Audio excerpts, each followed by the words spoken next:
Geeky Army to the Geeky Robots podcast. We're so very happy to finally be able to give you this podcast. It has been a long time coming, and we're so very excited.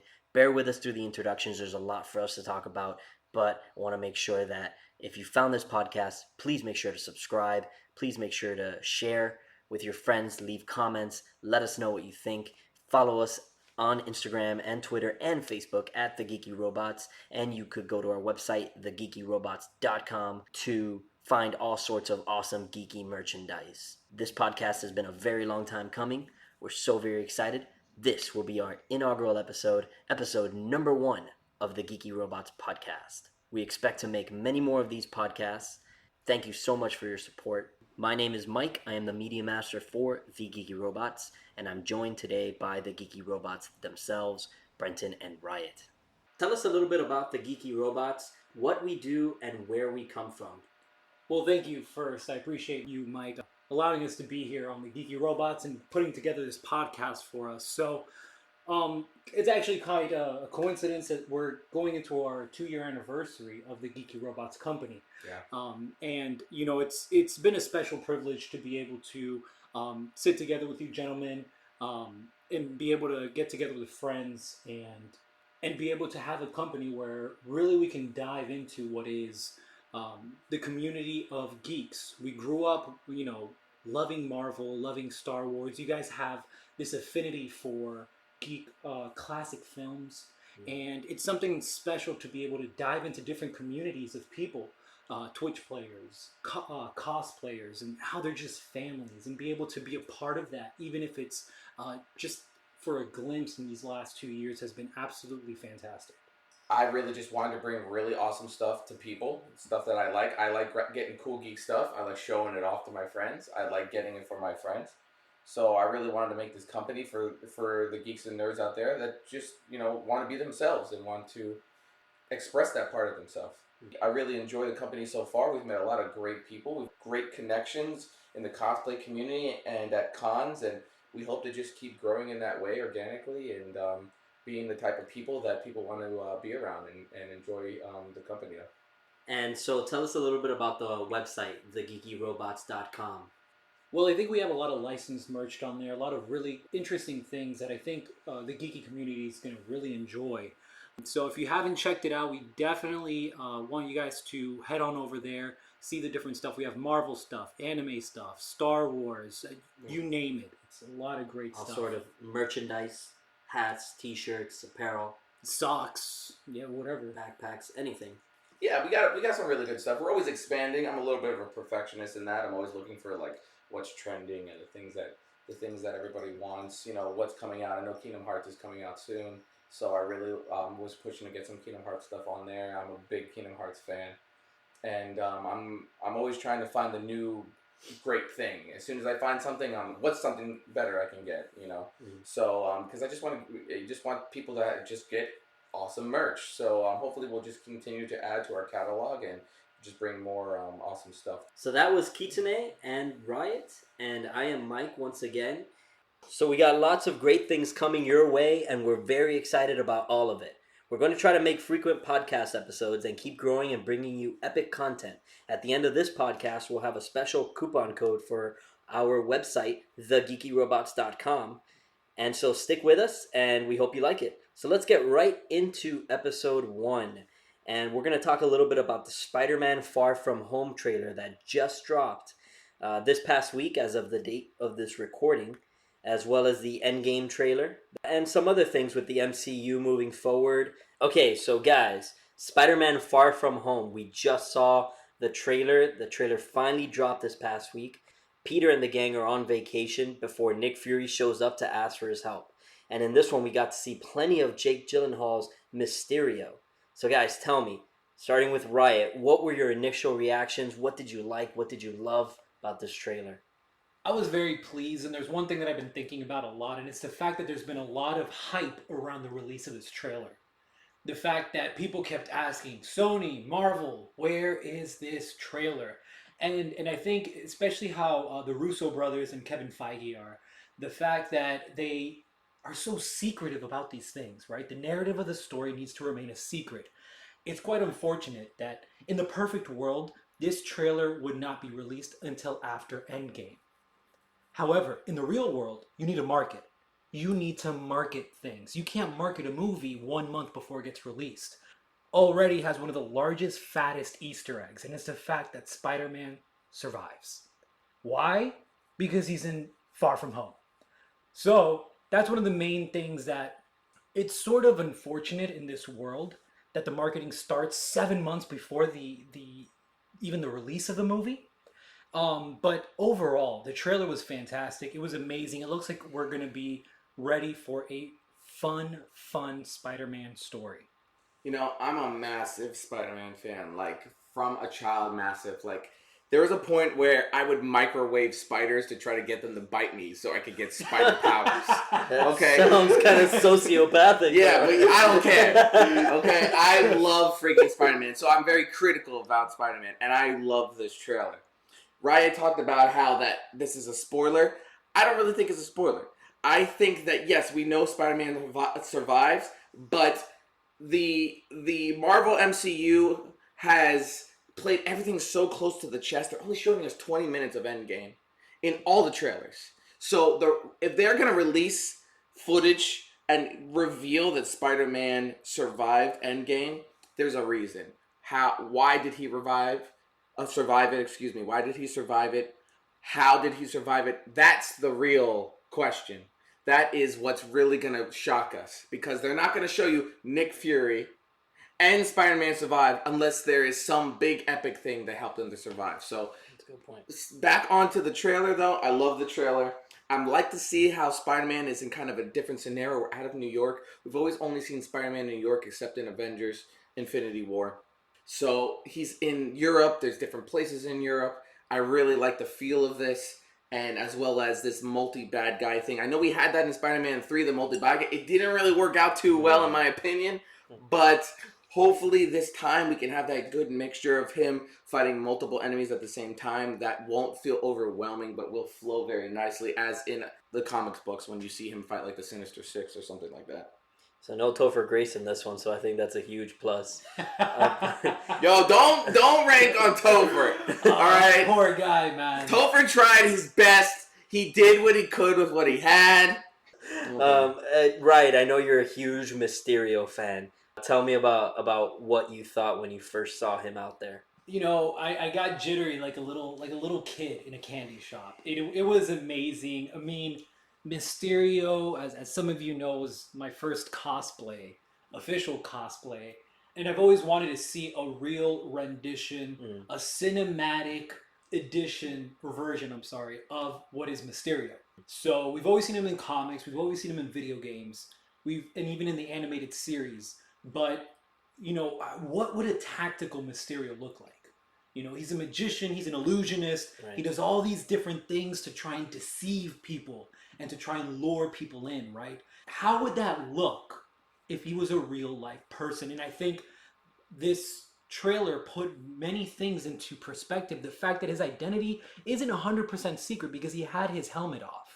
How is his helmet? Is it retractable? Does it go on? You ask all these questions, but they're good questions. They're great questions. And I really think that it's going to play on a lot of the comics about the fact that he's probably falsifying or creating this whole theater illusion, fighting these enemies just to get people's gratification, that recognition from people, which he fawns and fights for so much. I have liked Mysterio from ever since when I watched it in the Spider-Man animated series back in the 90s. Yes. Great Mysterio, right?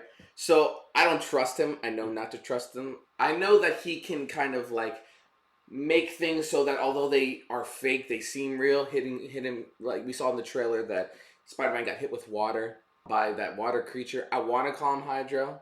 I know that he might not be Hydro, but we'll probably get into that a little bit later.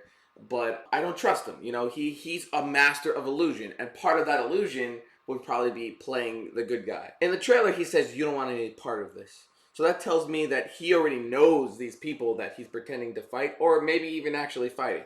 But I'm on the side of he's faking it. He's faking it, and then we're going to get like this flip around that, or maybe he has an ideology that Peter Parker just doesn't agree with. Elementals, is that who we're dealing with here? I don't think that they are the main bad guys. I think they're more of like the adjunct to when Mysterio shows his true colors and Peter Parker has to take him down. What are you guys looking forward to in this movie? What are some of the Easter eggs in there that you're really looking forward to seeing develop? I picked up a lot of things just from this trailer. You know, Marvel's always done a fantastic job of packing these trailers, right? So you have a development in, MJ and Peter Parker. Looks like it's going to develop a lot on this Europe trip. One of the things that I absolutely love is, again, you have your friendly neighborhood Spider-Man. And Spider-Man's always been fun. He's always been this realistic superhero he's tackling, punching, bad guy, and at the same time, he's trying to balance out, high school homework. And seeing him on a Europe field trip is going to be a lot of fun. And there's a lot of hidden gems. I know at one point Nick Fury states, you're all alone. And what does he mean by that? Because he's with his friends. So why does Nick Fury say he's all alone? Who's died in Endgame at this point that has left him alone? So a little bit of speculation there. I know I'm reaching, but I feel like there's a lot of content in different aspects of the trailer that if you start analyzing them, they probably do reveal quite a bit. One of the things I noticed is in the passport, the year does not show. They edit it out because passports have years, right? Mm-hmm. So I did check this. I think they're probably trying to hide a lot of things. We've noticed that already with Infinity War in the trailers. So who's not to say the fact that they're hiding things in this trailer? We saw what appears to be the elementals. Talk about them a little bit. When I saw the water guy, I thought it was Hydro. Still could be Hydro. Could be. And the elementals are just basically a group of people that have these. You watch One Piece? Oh no, you don't want to watch One Piece. Just had to drop that, didn't he? He has to drop One Piece. He has to drop it. He's gonna drop that every single episode. Oh, I will drop that every single episode till I die because it is the greatest anime ever existed. But anyways, we saw Hydron, Hellfire, Zephyr, and Magnum. So we got Earth, Fire, Wind, and Water. So have you seen Avatar? Captain Planet will come in. No. Yeah, heart. You just need to add a heart, and Captain Planet will emerge, and then Spider-Man will have to have heart will be from Spain. He'll turn him into a tree, like when what's that one that was on? Oh, the Don Cheadle one. Don Cheadle turns him into a tree. They're like shooting it out from his pelvis. Yeah, that was funny. Yeah, so I'm excited to see what's gonna happen with the elementals. How he's going to defeat them, how he's going to maneuver his way between them. Is he going to fight them all at once? Is it going to be one by one? I don't know, but they seem to be in this confined area because in the trailer we only saw what looked like we saw the London Bridge, right? It looked like the London Bridge, and he swung out from there, and then he looked like he was in Venice. So is he going to travel to all these places to defeat them? But I'm interested to see how the elementals will play out. And if we'll have a residual left over, how Hydro Man will then kind of survive the scenario and move his way over to New York in order to fight him at another time, because we are still waiting on that epic Sinister Six. So I remember that the Sinister Six was, I believe, Electro, Kraven, Mysterio, Sandman, Vulture, and Doc Ock. So if we're working our way up to that, if they replace it with Hydra, I'll be okay with that. We had Sandman in Spider-Man 3. Ugh, it was rough. I mean, so, may have been the best part of that movie, though. Sandman was pretty good when he came out of the dump truck and just kind of blasted him. That was pretty cool. I did like that part. But if we're working up to Sinister Six, maybe Hydra will survive. Maybe Hydra will continue into future Spider-Mans, because we know this is going to be a long-standing series. We also saw a little bit of Peter and MJ's relationship develop a little bit more. We saw in the first movie, before we knew she is this version of MJ, we saw them being kind of not really friends, not really anything. She was just a sarcastic person in the background of all the scenes. And then we got the reveal that she would be the MJ for this version of Spider-Man. And we saw that they're developing their relationship here on this vacation. Honestly, it's going to be interesting because this is one of the most iconic relationships in all of comic book history, right? So it's always been Peter Parker and MJ, Spider-Man trying to struggle and balance all these things out. And this is a perfect example, right? They're all on vacation. They're developing these emotions for each other. And now he's being pulled away from what could be potential romantic moments to instead fight crime? How much is this going to affect the relationship starting early on? I think it's going to be an interesting dynamic, especially because we have a very different take on MJ. Seeing how, it's a very modernized version of her. I'm very curious to see how this is going to develop in this new setting and how much weight is going to be put on Peter Parker's shoulders to try and develop these feelings. I think that is appropriate because I'm cool with the Zendaya MJ. And the fact that what Riot was saying was that he's going to be pulled away from these relationships, that's quintessential Peter Parker.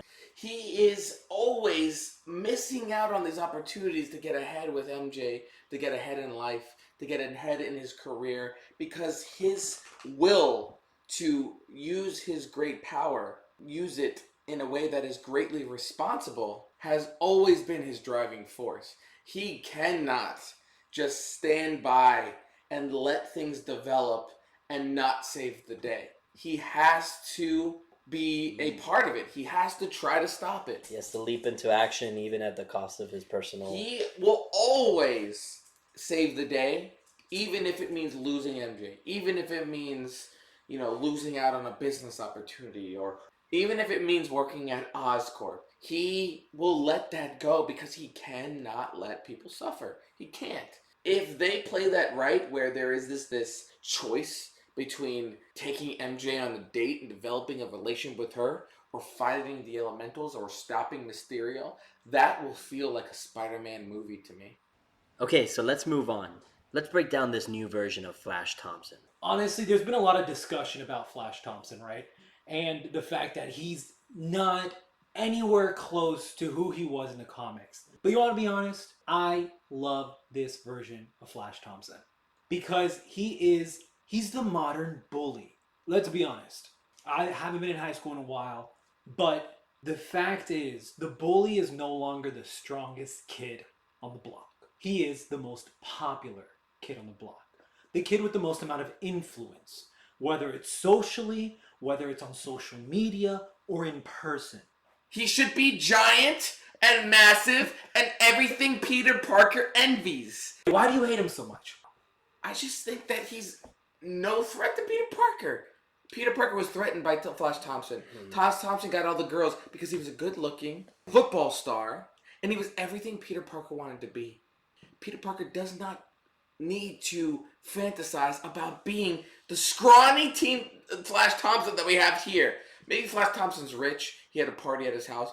But that's the only thing. Peter Parker, in his head, even in the trailer, he gave him the thumbs up because he was sarcastically saying, you're an idiot.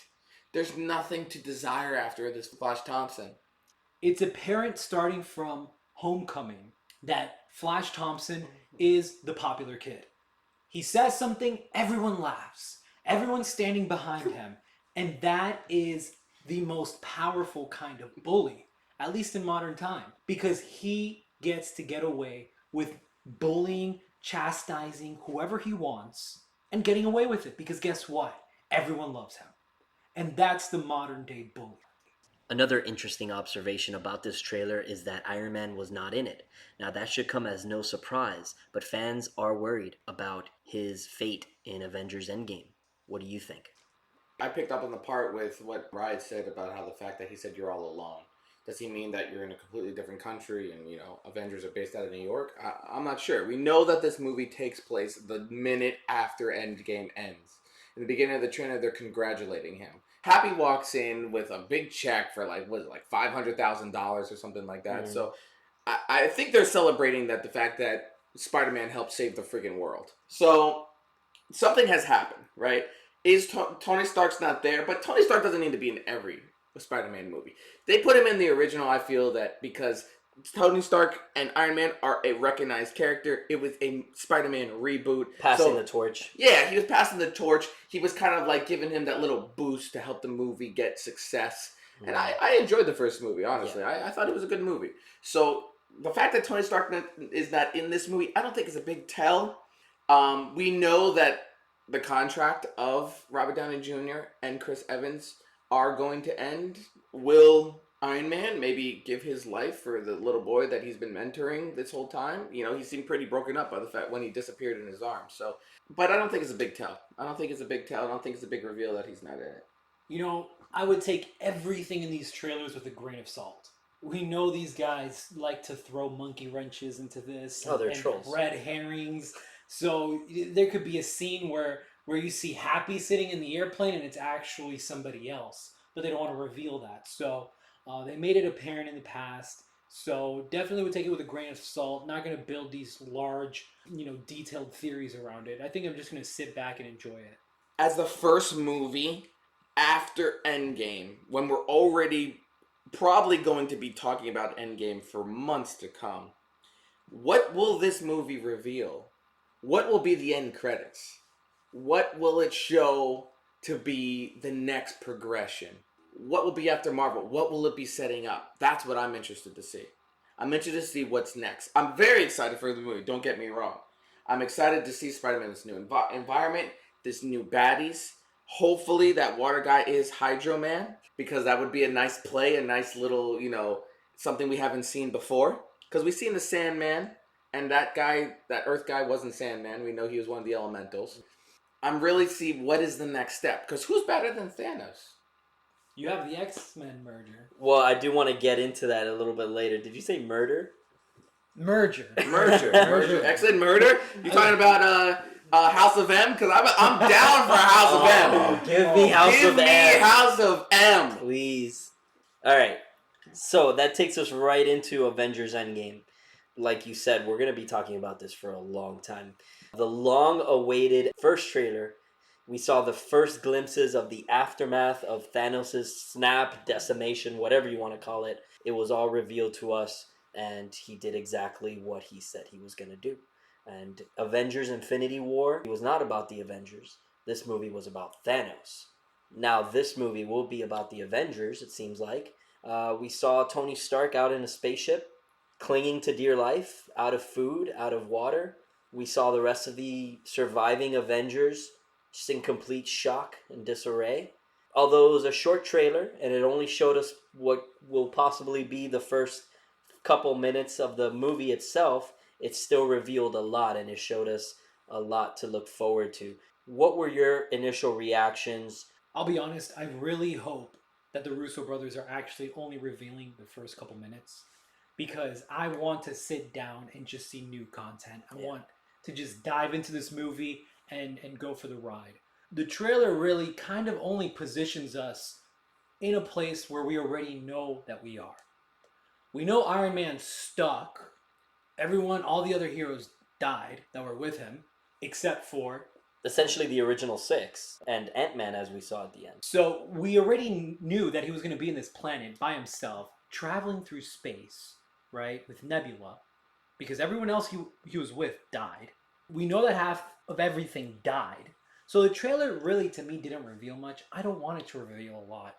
The thing that stuck out for me was the fact that Scott Lang somehow pulled out of the quantum. He's somehow out of it, and he was able to touch base with Captain America and Black Widow. That is what I know. That was okay. This is a point that I can feed off of for the next 5 months. No, I mean, I thought the trailer was good. I thought it was appropriate, especially the Captain America part where you get the single tear. Captain America is a Boy Scout, he's truth and justice. So he's going to take this hard. If anything happens and he wasn't able to save it, he's going to take it hard. Tony Stark, he's taking it hard because he's trapped on a freaking spaceship going through space. It's sweet that he thinks of Pepper Potts and tries to send her a message. Will she ever see it? Probably not if he does die. But I liked it. I felt like it's weighing heavy upon their shoulders. Didn't stop the death of billions of people. You think Thor's sitting in there and be like, damn, I should have went for the head. That's all on his mind right now. All he's thinking about is like, a few inches to the left, and I would have ended this whole thing. I wonder if he's going to be the one to make the killing blow, and he's going to put it right in his head. We don't know, because what happened to the gauntlet? What happened to the stones after he snapped? We didn't see them go into the sky and shoot in multiple directions like the Dragon Balls. We don't know where they are. So could they hunt them down? Could they go back in time and he just aims for the head? Who knows? But I like the trailer. I like that it didn't show much. But they did show Thanos' armor. They did show him walking through a field of wheat. So Thanos will be in this movie, obviously. But how are they going to get him to fight? He's accomplished his goal. His only driving force was to, quote unquote, help the universe because he thought that there was overpopulation. So by cutting everything in half, he then fixes overpopulation. So if he's accomplished his goal, what is his driving force in order to fight the Avengers unless they gather the Infinity Stones to reverse what he's done? So I felt the trailer was good. I felt it didn't give enough, but it provided this emotional element that we needed. Even Chris Evans or Captain America said, if this doesn't work, I don't know what I'm going to do. And that's kind of how we all feel. We know it's going to work for Spider-Man. We know it's going to work for Nick Fury. But will it work for other people? There are movies that have been announced in the future, but we have not heard Captain America 4. We've not heard Avengers 5. We have not heard Iron Man 4. So we don't know. Black Widow has a movie planned, Spider-Man, and Panther. Those are the only 3 people that we know will survive. I thoroughly enjoyed what happened in the trailer. I think it sets that emotional element like we lost. We lost, and now it's time to try to undo what was done. And hopefully they have some amazing plan. I know there's a lot of theories out there, but I feel like the Russo brothers look at all these theories and be like, let's do something completely different. You know, let's just like read all the theories and then do the opposite of that. So I'm very excited to see what's going to happen. I'm very excited to see how they're going to resolve this. I think that after this, the MC universe is just like an open book. So tell me, what are some of your favorite theories for Endgame? Well, there's a lot going into this, right? You have the quantum realms, which allow for what appears to be time travel, right? Because that's what we saw in the last Ant-Man. And then you also have Captain Marvel, who has the ability to time travel. And so that you already have 2 aspects. One is now reaching. We're going into one of the theories, which is my personal favorite, and it's in fact the Time Stone. It's when Doctor Strange was handing the Time Stone to Thanos. So a lot of people are theorizing out there that the Time Stone, every time that it's used, it's lit up. In that scene, when Doctor Strange is handing it over to Thanos, it's lit up. What does that say? It's being used. It's probably coming from a different part in the timeline, being placed into Doctor Strange's hand, and thus being given to Thanos. So what does this mean?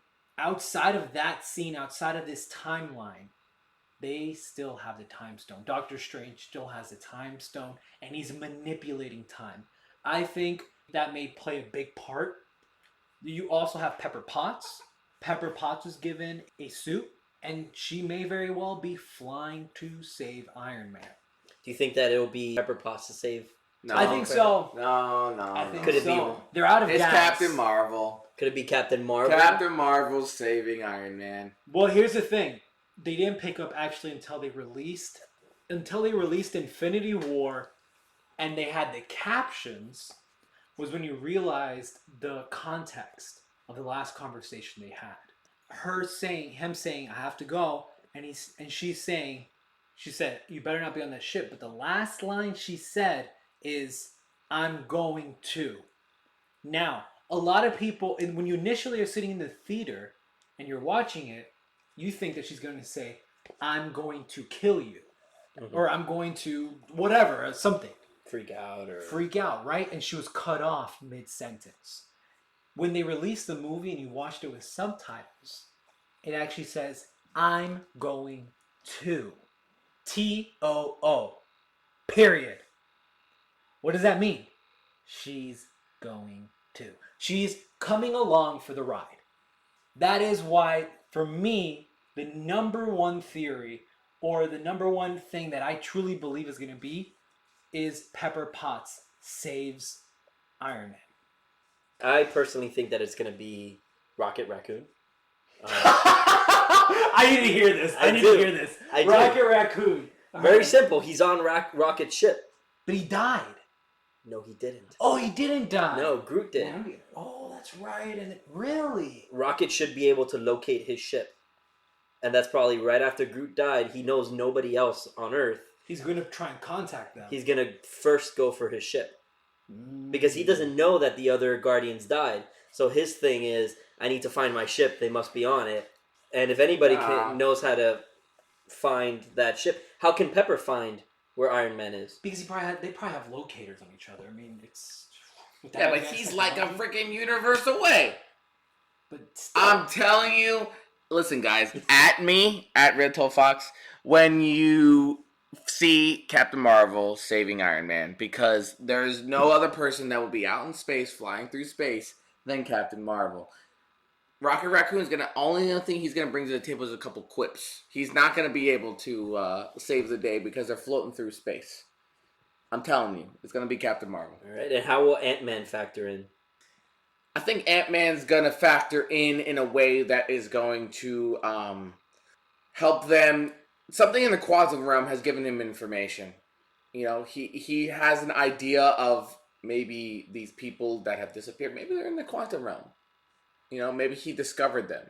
Oh, they need to get them out. In order to get them out, they need to get the stones. I'm not really sure how he's going to find them. I'm excited to find out what he's going to do and how he's going to play a role, as well as Hawkeye.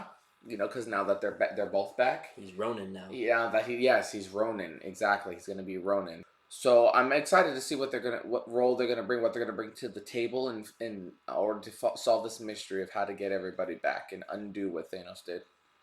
I think in regards to what is Ant-Man, I think he's gonna play a really big role in saving the day, because the quantum realm plays such a huge role in just right before he jumped into it, the Wasp, the original Wasp, where she was in there for like what? 20 years, 19 years, she said, if don't get sucked into a quantum realm, it messes with time.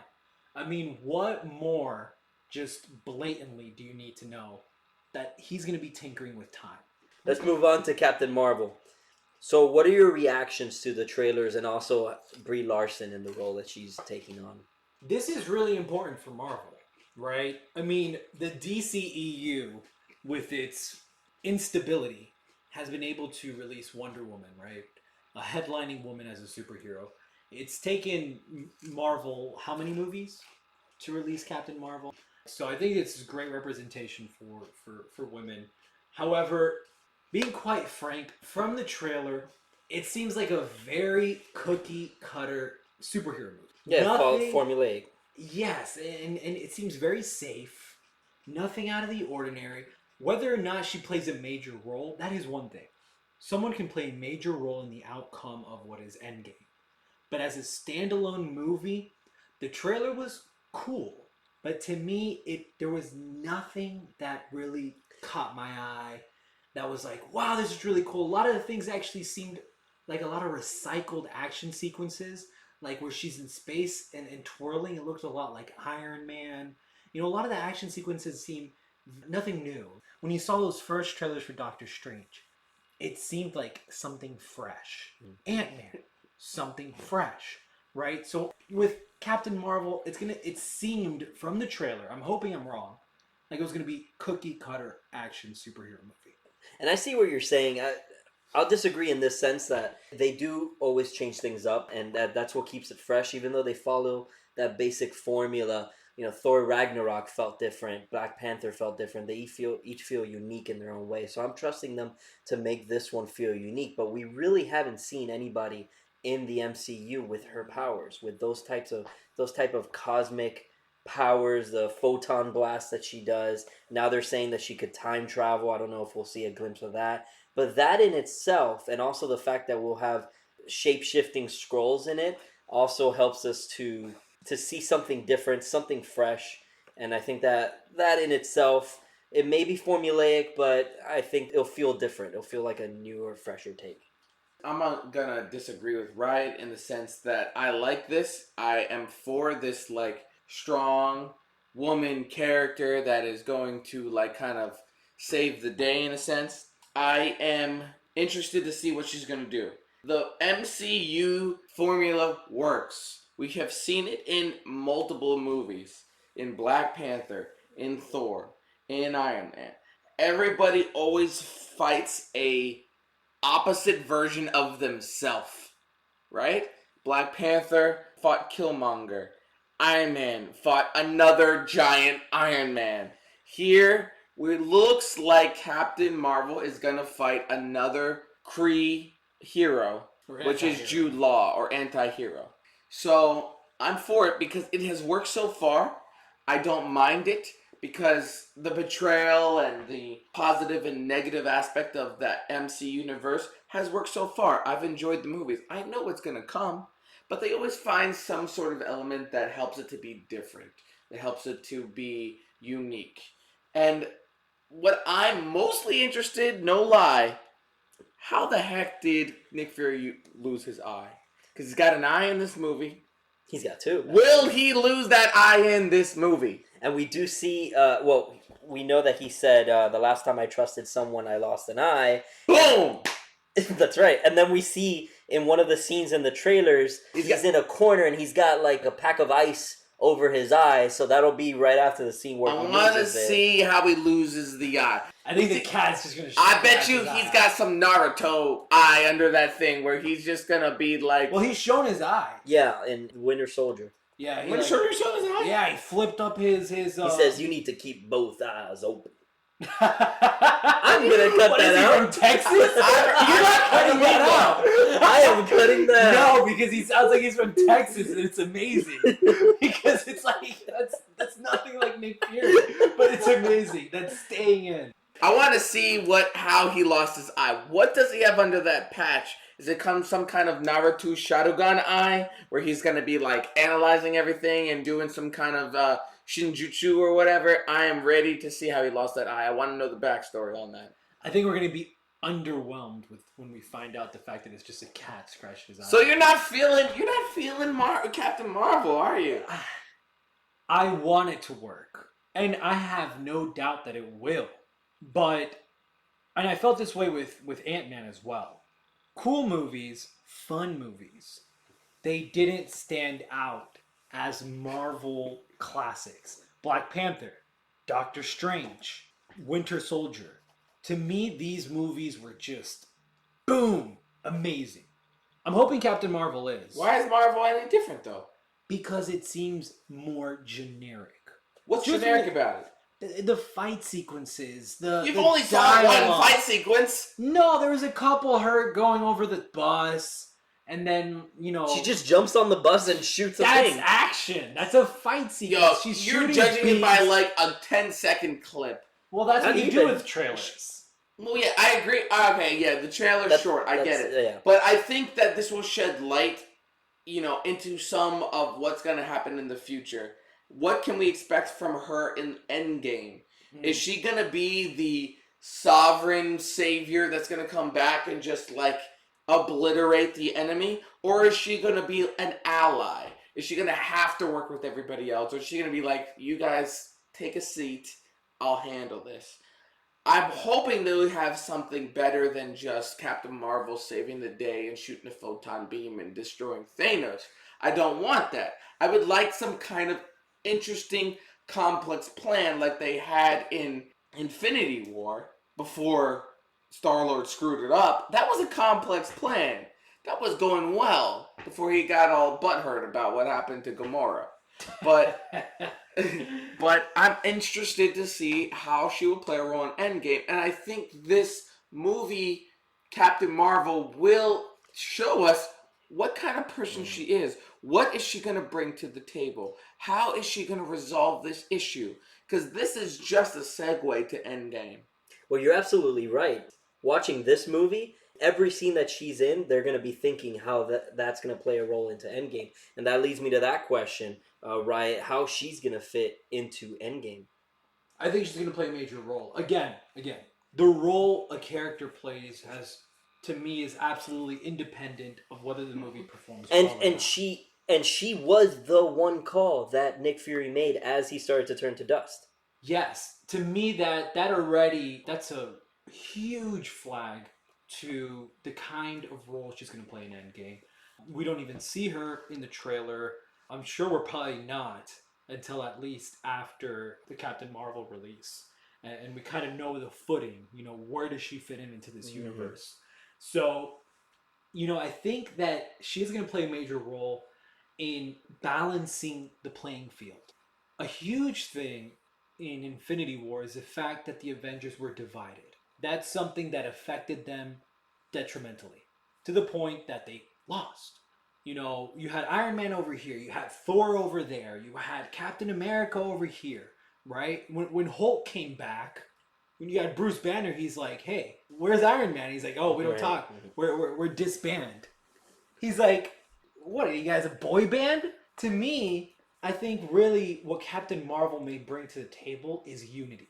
I think she may unify everyone, level the playing field, and kind of be the catalyst in defeating Thanos. Okay, so before we get into the conclusion and wrap this whole thing up, I want to do something kind of special at the end of each of these podcasts. You guys weren't prepared for this. I didn't let you know what I'm going to be doing. You did not. I asked many times. So just want to spring this on you and get your real-time thoughts on this without any preparation. You guys know Mount Rushmore is a monument in the Dakotas. One of the Dakotas, I'm pretty sure of that. Well, one of the Dakotas is... Did you not research which Dakota? Well, we There's know... north and south. You got a 50-50 chance. There's not a West Dakota? All right, so... There's Mount a Dakota Fanning. All right, that's the best joke of this podcast. Okay, so I like to do a little Mount Rushmore of certain things. So in this case, I'm going to ask you what your Mount Rushmore, and remember that's 4. Interesting. What your Mount Rushmore is of video games. Video games. So that's the 4 monumental, because it's not the 4 best, it's not your 4 favorite. Yeah, 4 favorite. It's your 4 monumental video games. Okay. Your Mount Rushmore, and I want to hear from... when Mike takes people out on dates, this is the kind of questions he asks. This is true. Okay, so Kit, you go first. Okay. Mount Rushmore. Mount Rushmore, 4 video games, right? Yes. If I had to count the Mount Rushmore, it would be Halo, Metal Gear Solid, Kingdom Hearts, Smash Brothers. Ah, That's good. Well, I'm recycling. Okay, Riot. Okay, so definitely Super Smash Brothers because it's amazing. No, I retract mine. What are you retracting? I'm doing it again. The whole thing? It is Halo, Kingdom Hearts, God of War, Metal Gear Solid. Oh, perfect. Okay. So now mine's unique. So now for Smash Super Brothers Smash. is open for someone else to Yes. use that. All right, so it's not copyrighted. I'm taking Super Smash Brothers. Super Mario Sunshine.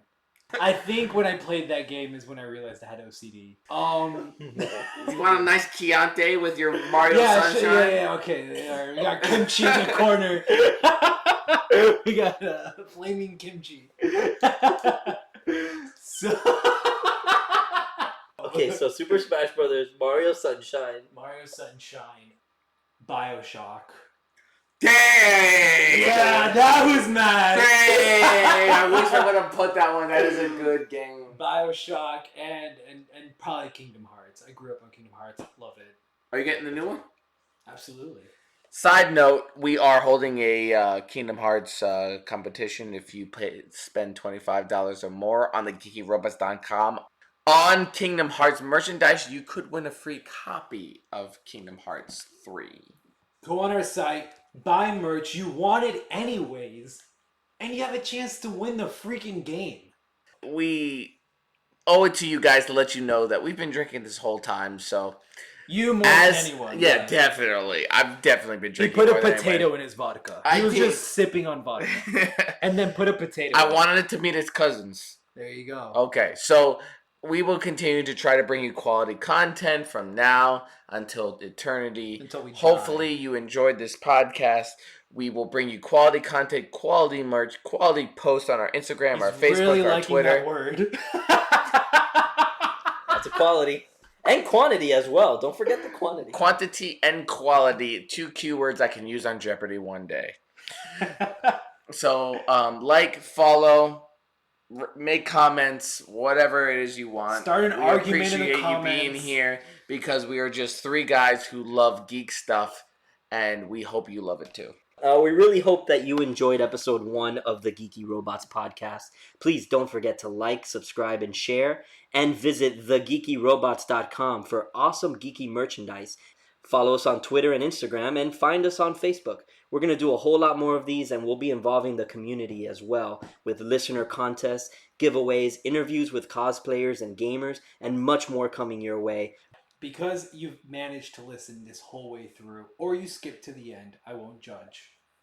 The code for 25% off of your entire order. Anything you want. You go on the site, go crazy, or buy one thing, get gifts for your family. Geekcast. Geekcast, okay? That's all one word. Guys, codes are not case sensitive. Whether you want to do them all uppercase, all lowercase, just Geekcast. All one word. Go buy stuff for yourself. Get 25% off. Thank you so much for listening to me.